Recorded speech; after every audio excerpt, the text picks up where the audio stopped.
Banorët dhe pronarët e bizneseve në Paralagje Mbrekoc po përballen me reduktime të vazhdueshme të energjisë elektrike.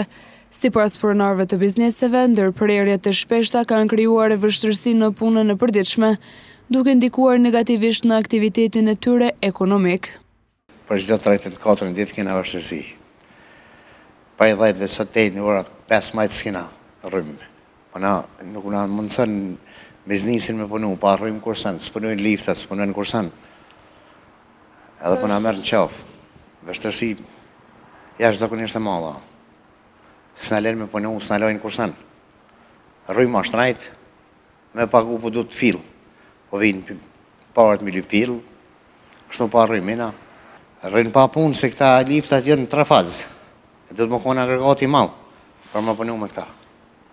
Banorët kërkojnë një zgjidhje të menjëhershme dhe një komunikim më të qartë nga autoritetet për planin e reduktimeve dhe kozgjatjen e tyre. Për të kuptuar më shumë rreth reduktimeve të energjisë prej disa ditësh në këtë zonë, ekipi ynë ka kontaktuar me zëdhënësin e KEC-it Lulzim Krasniqi. Në një përgjigje me shkrim, Krasniqi referohet vetëm reduktimeve të sotme. Në Mbrekoc, sot janë duke implementuar punime në mirëmbajtje preventive të rrjetit elektrik shpërndarës. Rrjedhimisht nuk bëhet fjalë për reduktime, por për punime të domosdoshme për sigurinë e sistemit. Punimet pritet të përfundojnë rreth orës 15.